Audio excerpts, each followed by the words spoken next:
2 नवंबर 2014 रात के 9:39 अमेरिका का फिलाडेल्फिया शहर।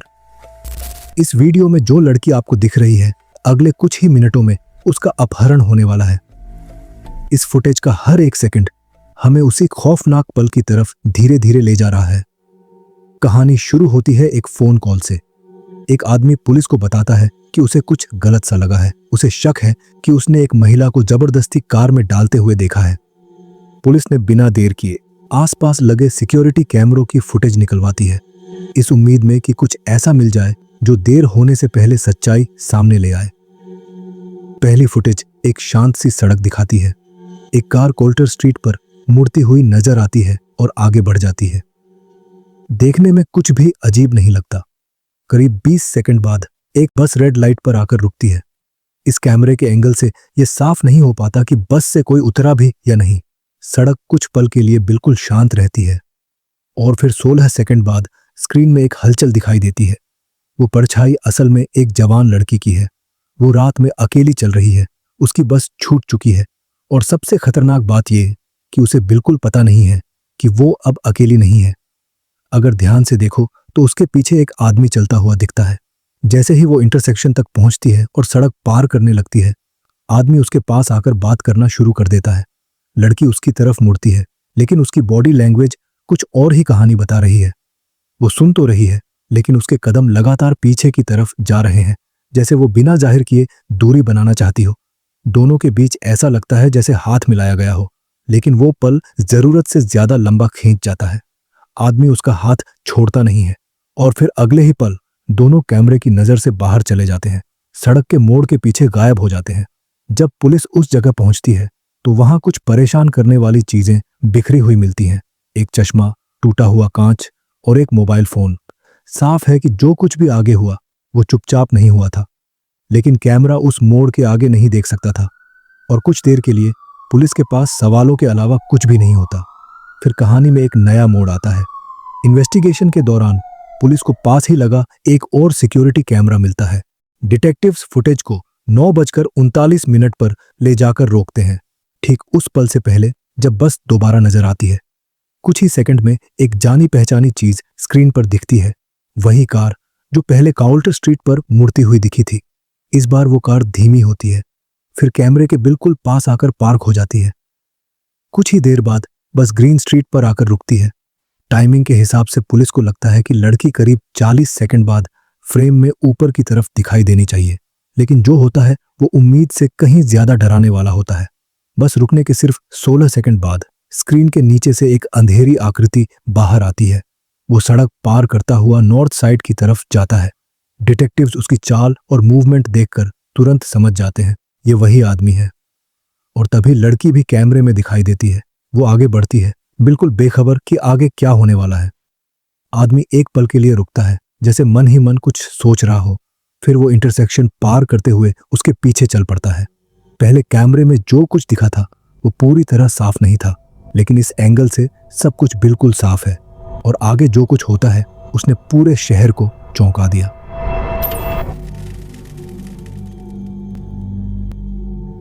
नमस्कार, मैं हूं साइलो और आप देख रहे हैं हिंदी क्राइम एक्सपोज। अगर आपको अब तक की कहानी दिलचस्प लग रही है तो मैं चाहूंगा कि आप वीडियो को लाइक करें, और अगर आप पहली बार मेरे चैनल पर आए हैं तो सब्सक्राइब करना मत भूलिए, क्योंकि मैं ऐसी ही और अनसुनी कहानियां आपके लिए लाता रहता हूं। और हाँ, कमेंट में अपने सुझाव और विचार जरूर शेयर करें। तो अब चलिए कहानी में आगे बढ़ते हैं। जो आप अभी देख रहे हैं वो असल में उस लड़की को आदमी द्वारा फुटपाथ पर घसीटते हुए दिखाता है। लड़की पूरी ताकत से खुद को छुड़ाने की कोशिश कर रही है, लेकिन वो आदमी उस पर पूरी तरह हावी हो जाता है। जैसे ही दोनों कैमरे के करीब आते हैं, आदमी उसे जबरदस्ती पास में खड़ी कार की तरफ ले जाता है। आखिरी पल में ऐसा लगता है कि लड़की किसी तरह बच निकलने की कोशिश कर रही है, लेकिन जरा ध्यान से देखिए, वो एक ऐसा काम करती है जो बाद में उसकी जान बचाने में मदद कर सकता है। जब पुलिस फुटेज को ध्यान से दोबारा देखती है तो उन्हें नजर आता है कि आदमी उसे सड़क पर घसीट रहा है और उस वक्त लड़की के हाथ में उसका मोबाइल फोन है। लेकिन कुछ ही सेकंड बाद वो फोन उसके हाथ से छूटकर जमीन पर गिर जाता है। यही मोबाइल फोन पुलिस के लिए सबसे बड़ा सुराग बन जाता है। इस फोन की मदद से पुलिस आखिरकार लड़की की पहचान कर पाती है।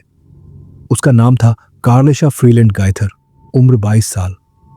वो एक नर्सिंग एड के तौर पर काम करती थी। डिटेक्टिव्स जब फुटेज को बार बार देखते हैं तो उन्हें रिकॉर्डिंग में एक और चीज नजर आती है।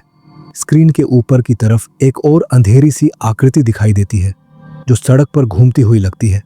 ये शख्स है ड्वेन फ्लेचर, वही आदमी जिसने 911 पर कॉल किया था। वो पुलिस को बताता है कि हमले से पहले उसने कार्लेशा को देखा था और तब भी वो काफी घबराई हुई लग रही थी। रात 9:39 ड्वेन ग्रीन स्ट्रीट पर चल रहा था और पास की एक कन्वीनियंस स्टोर की तरफ जा रहा था।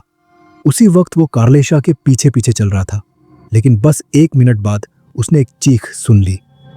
आवाज सुनते ही फ्लेचर तुरंत पलटता है और कोल्टर स्ट्रीट की तरफ तेजी से भागता है। तभी उसकी नजर पड़ती है कार्लेशा को एक खड़ी हुई कार में जबरदस्ती धकेला जा रहा है। वो जितनी तेजी से हो सकता है वहां की तरफ दौड़ता है, लेकिन अचानक वो रुक जाता है। ड्वेन को पूरा यकीन हो जाता है कि जो आवाज उसने सुनी थी वो गोली चलने की थी। डर के मारे वो छिप जाता है और तभी वो कार वहां से तेजी से निकल जाती है। इसके बाद फ्लेचर खुद को रोक नहीं पाता। उसे बार बार यही लगता रहता है कि काश वो कुछ और कर पाता, काश वो उसे बचा लेता। लेकिन जब पुलिस उसे बताती है कि क्राइम सीन पर कोई गोली या खोल नहीं मिला तो उसके पैरों तले जमीन खिसक जाती है। पुलिस समझाती है कि जो आवाज उसने गोली समझी थी वो शायद कार की खिड़की के टूटने की आवाज थी, जब लड़की आखिरी कोशिश में खुद को छुड़ाने की कोशिश कर रही थी। यह सुनकर फ्लेचर पूरी तरह टूट जाता है। उसके दिमाग में बस एक ही ख्याल घूमता रहता है, अगर उस लड़की की मौत हो गई तो वो खुद को कभी माफ नहीं कर पाएगा। सोमवार 3 नवंबर, कार्लेशा के अपहरण को 12 घंटे बीत चुके हैं। पुलिस उसके परिवार के हर सदस्य, दोस्तों और सहकर्मियों से पूछताछ कर चुकी है, लेकिन इसके बावजूद पुलिस के हाथ अब भी खाली हैं। कोई ठोस सुराग नहीं मिलता। अब परिवार के बाकी लोग भी तलाश में जुट जाते हैं। कोई पोस्टर छपवाता है, कोई पर्चे बांटता है ताकि ज्यादा से ज्यादा लोगों तक बात पहुंचे। आखिरकार पुलिस जनता से मदद मांगने का फैसला करती है। अपहरण की फुटेज हर न्यूज चैनल पर दिखाई जाती है, लेकिन एक बड़ी समस्या सामने आती है। फुटेज की क्वालिटी इतनी खराब है कि उसमें दिख रहे आदमी की साफ पहचान करना लगभग नामुमकिन हो जाता है। लेकिन असल में वो आदमी पुलिस के लिए कोई नया नाम नहीं था। सिर्फ 1 महीने पहले एक और अपहरण के मामले में वो पहले से ही संदिग्ध था। उसका नाम डेल्विन बार्न्स था और पुलिस के मुताबिक वो एक अलेज्ड सीरियल किलर था। इससे पहले जिस लड़की का अपहरण हुआ था वो किसी चमत्कार से बचकर निकल आई थी। उसने पुलिस को बताया कि बार्न्स ने उसे अपनी पिछली पीड़ितों की तस्वीरें दिखाई थी। लड़की के अनुसार वो लड़कियों को 2 दिनों तक कैद में रखता था और उसके बाद उन्हें हमेशा के लिए गायब कर देता था। जब उस लड़की को हॉस्पिटल भेजा गया, पुलिस ने बार्न्स को गिरफ्तार करने के लिए अरेस्ट वारंट लेकर उसके घर पहुंची, लेकिन तब तक वो फरार हो चुका था। अब समय बहुत तेजी से निकल रहा था और पुलिस को डर था कि कहीं कार्लेशा के साथ भी वही न हो जाए। मंगलवार 4 नवंबर, अपहरण को पूरे 36 घंटे बीत चुके थे। पुलिस ने $47,000 का इनाम घोषित किया और इसके बाद पहली बार उम्मीद की किरण दिखाई दी। टिप्स आने लगी। सैकड़ों फोन कॉल्स में से एक कॉल सबसे अलग थी। एक महिला ने अपनी जमीन पर कुछ अजीब कचरा मिलने की जानकारी दी। वह हेवर्डी ग्रेस, मैरीलैंड से कॉल कर रही थी, जो कार्लेशा के अपहरण के जगह से 112 किलोमीटर से भी ज्यादा दूर था। महिला ने बताया कि उसके फार्म के लॉन पर टूटा हुआ कांच और कुछ कचरा पड़ा हुआ है। पुलिस ने तुरंत एजेंट्स को वहां भेजा। जब एजेंट्स वहां पहुंचे तो जो उन्हें मिला उससे वो चौंक गए।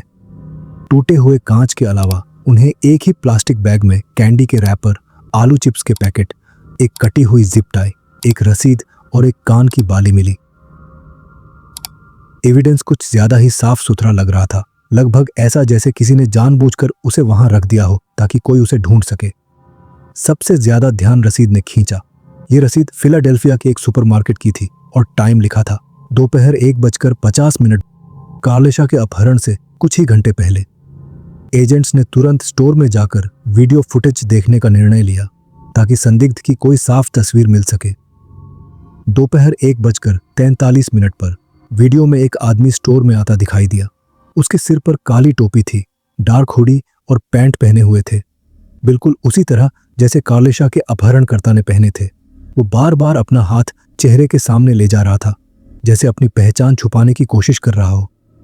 कैमरे के किसी भी एंगल से उसका चेहरा साफ नहीं दिख पाया, और जब फुटेज जनता के साथ साझा की गई तब भी इससे इन्वेस्टिगेशन को ज्यादा फायदा नहीं मिला। इसी बीच मैरीलैंड वाले फार्म पर स्पेशल एजेंट पर्सी जाइल्स ने कुछ बेहद परेशान करने वाली चीज नोटिस की। वहां कार के टायरों के निशान थे जो सीधे पास के पानी की तरफ जाते हुए दिखाई दे रहे थे। एजेंट्स ने अंदाजा लगाया कि अगर कोई किसी लाश को ठिकाने लगाना चाहता तो वो यही जगह चुनता। FBI तुरंत हरकत में आ गई। पूरे सस्क्वेना रिवर में गोताखोरों को उतार दिया गया और रात भर हवाई जहाज और हेलीकॉप्टर उड़ाए गए ताकि हीट सिग्नेचर्स ढूंढे जा सके। 4 नवंबर रात 9:40। अपहरण को पूरे 48 घंटे बीत चुके हैं। इन्वेस्टिगेशन टीम अब धीरे धीरे उम्मीद खो रही है कि कार्लेशा जिंदा मिलेगी। हर गुजरता घंटा हालात को और डरावना बना रहा है, लेकिन उसी वक्त करीब 48 किलोमीटर दूर कार्लेशा अभी भी जिंदा है। वो एक चलती हुई कार की डिक्की के अंदर बंद है, अंधेरे में अकेली, ये सोचते हुए कि आगे उसके साथ क्या होने वाला है। उसके दिमाग में लगातार खौफनाक सवाल घूम रहे हैं। क्या वो आदमी उसे मार देगा? क्या उसके साथ बलात्कार करेगा? या फिर दोनों? उसे नहीं पता कि वो कभी बच पाएगी या नहीं, लेकिन इसके बावजूद वो एक बात तय कर चुकी है, वो पुलिस के लिए सुराग छोड़ती जाएगी। जब उसे जबरदस्ती कार में डाला गया तब भी उसने अपना दिमाग काम करना बंद नहीं होने दिया। उसे पता था कि सबसे पहले उससे मदद मांगने का जरिया छीना जाएगा, इसलिए उसने जानबूझकर अपना मोबाइल वहीं छोड़ दिया जहां लोगों को वो मिल सके। ये एक छोटा सा फैसला था, लेकिन शायद उसकी जिंदगी का सबसे अहम। कार के अंदर भी उसने हार नहीं मानी। मौका मिलते ही उसने भागने की कोशिश की, लेकिन चाइल्ड लॉक ने उसकी आखिरी उम्मीद भी तोड़ दी। तभी उसे सीट के नीचे रखा हथौड़ा दिखाई दिया। बिना सोचे उसने हथौड़े से उस आदमी पर वार करना शुरू कर दिया। उसने उसका सिर खींचा, चारों तरफ खून फैल गया। इसके बाद उसने हथौड़े से कार की खिड़की पर वार किया। उस पल उसे लगा कि अब वो सुरक्षित है, अब वो आजाद है। लेकिन अगले ही पल वो आदमी पलटा और उसे फिर से जबरदस्ती अंदर खींच लिया। आदमी ने कार स्टार्ट की और वहां से निकल पड़ा। अब कार्लेशा पूरी तरह फंस चुकी थी। जैसे जैसे कार फिलाडेल्फिया से बाहर निकल रही थी, वो बाहर देख रही थी। उसे अपनी पूरी जिंदगी पीछे छूटती हुई दिखाई दे रही थी। उसका घर, उसकी नौकरी, उसकी पहचान। उसे ऐसा लग रहा था जैसे उसकी जिंदगी उसकी आंखों के सामने से गुजर रही हो। वो आदमी इंटरस्टेट हाईवे पर चढ़ा और दक्षिण की तरफ गाड़ी चलाने लगा। अपहरण के सिर्फ 30 मिनट के अंदर ही वो हाईवे से उतर गया और एक सुनसान जगह पर गाड़ी रोक दी। वहीं उसने कार्लेशा के साथ पहली बार बलात्कार किया और उसके बाद जब भी उसका मन किया कई बार जबरदस्ती करता रहा। मंगलवार 3 नवंबर की रात थी। कार्लेशा को गाड़ी के ट्रंक में बंद करके ले जाया जा रहा था। अचानक गाड़ी एक ऊबड़ खाबड़ रास्ते पर धीमी हो गई। थोड़ी देर बाद ट्रंक खुला। कार्लेशा ने देखा कि गाड़ी एक खेत के बीच खड़ी थी। आसपास कोई घर नहीं था, न कोई गाड़ी आ जा रही थी। चारों तरफ अंधेरा था। आदमी सोना चाहता था, लेकिन वो कार्लेशा पर नजर रखे हुए था। वो उसे छूता रहा या किसी तरह उसे पकड़े रहा। कार्लेशा को लगा कि अगर उसने जरा भी हिलने की कोशिश की तो बचने का कोई मौका नहीं मिलेगा। वो पूरी रात जागती रही। उसे नींद नहीं आई। उसके पास वही आदमी लेटा था। उसके दिमाग में डरावनी बातें घूमती रहीं। तभी उसे अपनी दादी की याद आई। दादी ने ही बचपन में उसकी देखभाल की थी। दादी उससे बहुत प्यार करती थी। अगर कार्लेशा मर जाती तो दादी का दिल टूट जाता। ये सोचकर कार्लेशा ने तय किया कि वो किसी भी तरह जिंदा रहेगी ताकि दोबारा अपनी दादी से मिल सके। सुबह करीब 5:45 पर वो आदमी जागा। उसने कार्लेशा से कहा कि गाड़ी का कचरा बाहर फेंक दो। कार्लेशा खुले खेत में गाड़ी के पास खड़ी थी। उसके मन में भागने का ख्याल आया। शायद वो भागकर किसी घर तक पहुंच जाती, लेकिन उसे नहीं पता था कि आदमी के पास और क्या हथियार हैं या वो क्या करेगा। उसने सोचा कि अभी वो जिंदा है और वो कोई ऐसा कदम नहीं उठाएगी जिससे उसकी जान खतरे में पड़ जाए। कचरा उठाते समय उसे एक आइडिया आया। उसने प्लास्टिक की बैग में कचरे के साथ साथ टूटे कांच के टुकड़े, कटे हुए जिप टाई और अपनी एक बाली भी डाल दी। वो चाहती थी कि कोई सबूत पीछे छूट जाए जिससे पता चले कि वो यहाँ थी। सुबह ठीक 6 बजे आदमी ने गाड़ी PNC बैंक की पार्किंग में रोकी। उसने कार्लेशा से उसका कार्ड मांगा। तभी कार्लेशा को लगा कि ये एक अच्छा मौका है। 4 नवंबर को अपहरण के 2 दिन बाद FBI को पता चला कि कार्लेशा का कार्ड इस्तेमाल किया गया था। ये जगह सिर्फ 8 किलोमीटर दूर थी जहां कचरा मिला था। ATM की फुटेज देखी गई। उसमें वही आदमी दिखा जो पहले सुपरमार्केट में नजर आया था, लेकिन कैमरे की क्वालिटी खराब थी, इसलिए उसका चेहरा साफ दिखाई नहीं दिया। फुटेज से एक बात तो डिटेक्टिव्स के लिए बिल्कुल साफ हो गई। कार्लेशा उस वक्त जिंदा थी जब यह रिकॉर्ड किया गया, क्योंकि उसे अपना पिन कोड खुद देना पड़ा होगा ताकि आदमी उसका कार्ड इस्तेमाल कर सके। इसी बीच साइट पर मौजूद एजेंट्स को एक और आइडिया सूझता है। क्या हो सकता है कि आदमी अपने पैसे आसपास ही खर्च कर रहा हो। वो आसपास के एक कन्वीनियंस स्टोर से शुरुआत करते हैं जो आधे मील से भी कम दूर था। आखिरकार उन्हें कामयाबी मिलती है। अब FBI के पास उनके संदिग्ध का चेहरा है। कन्वीनियंस स्टोर में घूमते हुए उसका फुटेज पूरे देश में दिखाया जाता है, लेकिन दिन के अंत तक भी संदिग्ध की पहचान नहीं हो पाई थी। वहीं कार्लेशा, जो अब 48 घंटे से ज्यादा समय से कैद में थी, धीरे धीरे उम्मीद खोने लगती है कि वो कभी बच पाएगी। दूसरे दिन कार्लेशा अब जिप टाई से बंधी हुई नहीं थी। आदमी गाड़ी के पीछे का सीट नीचे छोड़ देता है, जबकि कार्लेशा अभी भी ट्रंक में बंद है। जैसे ही वो ड्राइविंग पर ध्यान देता है, कार्लेशा उससे बातचीत करने की कोशिश करती है।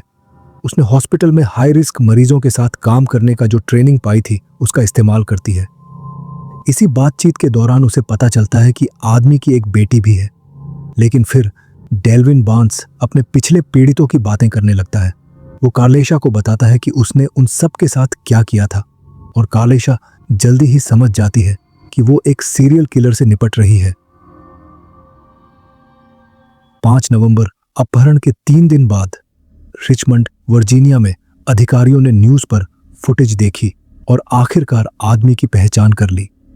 वो था 37 साल का डेल्विन बार्न्स, जो पहले भी किसी अपहरण में संदिग्ध रह चुका था और उसकी हिंसक अपराधों की हिस्ट्री थी। खबर सुनकर सभी हड़कंप में आ जाते हैं। फौरन एक टीम वर्जीनिया भेजी जाती है, बार्न्स के रिचमंड के घर। वे उसके परिवार, पड़ोसियों और पूर्व पार्टनर्स से पूछताछ करते हैं। एक पूर्व पत्नी ने बताकर पक्का किया कि बार्न्स की कार वाकई में ग्रे फोर्ड टॉरस थी, वही कार जिसमें कार्लेशा को ले जाते हुए देखा गया था।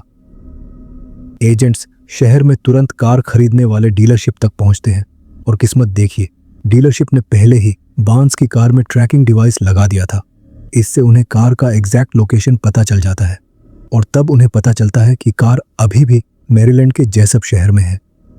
जैसे ही हर यूनिट कार के लोकेशन पर भेजी गई, बार्न्स अपनी योजना बना रहा था। उस दिन वो स्ट्रिप मॉल के पास गाड़ी पार्क कर चुका था और दूसरी गाड़ी छीनने की कोशिश करने की योजना बना रहा था। समय था शाम के 5:15। ATF के स्पेशल एजेंट डेविड चिपलॉक, जो मैरीलैंड के सबसे नजदीक थे, लोकल स्ट्रिप मॉल की पार्किंग की ओर बढ़े। दूर से उन्होंने देखा कि एक ब्लैक गार्बेज बैग टूटी हुई खिड़की को ढक रहा था।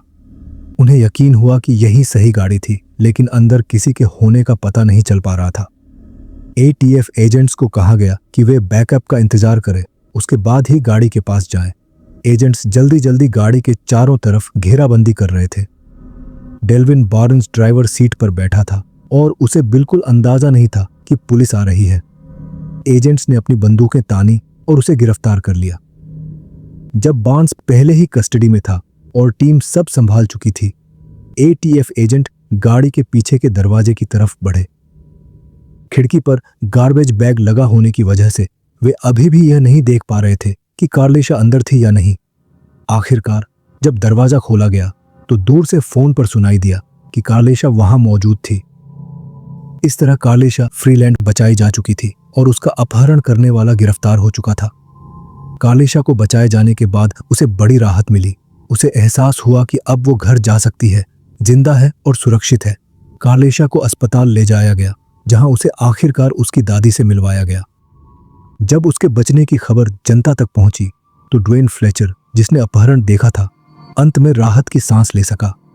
हालांकि वह खुद को दोषी मानता था, लेकिन बाकी लोग उसे इस कहानी का हीरो मानते थे। Dwayne Fletcher got a hero's welcome in City Council. Dwayne Fletcher को सिटी काउंसिल में हीरो की तरह स्वागत किया गया और उसे श्रेय दिया गया कि उसने कार्लेशा की जान बचाने में मदद की। जब कार्लेशा ने सुना कि ड्वेन फ्लेचर ने अपहरण की रात क्या किया था तो उसने उनसे संपर्क किया और आभार व्यक्त किया। 1 साल बाद दोनों आखिरकार बात कर पाए। फ्लेचर मानते थे कि उन्होंने जो किया वो बस सही था। कार्लेशा के बचने के बाद उनका जीवन भी बदल गया। आज फ्लेचर नॉर्थ फिलाडेल्फिया में एक बॉक्सिंग जिम चलाते हैं जहां वह लड़कियों और महिलाओं को खुद की रक्षा करना सिखाते हैं। ड्वेन फ्लेचर कहते हैं कि वो बस इतना चाहते हैं कि कार्लेशा के साथ जो भयानक घटना हुई वैसा किसी और के साथ कभी न हो।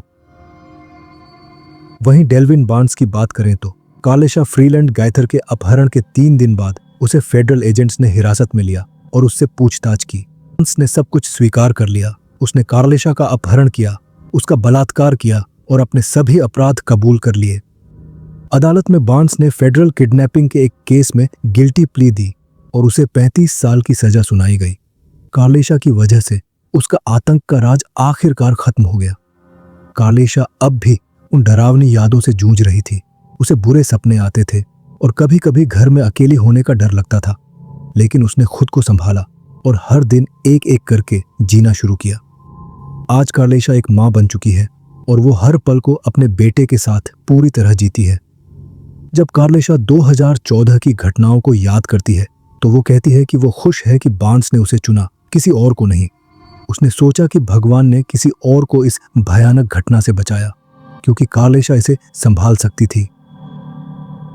कार्लेशा की कहानी हमें ये सिखाती है कि जब हालात हमारे खिलाफ हों तब भी हमें कभी हार नहीं माननी चाहिए। तो आज की कहानी बस यहीं तक। मैं फिर आऊंगा एक नई कहानी लेकर। तब तक के लिए अपना ख्याल रखें। नमस्कार।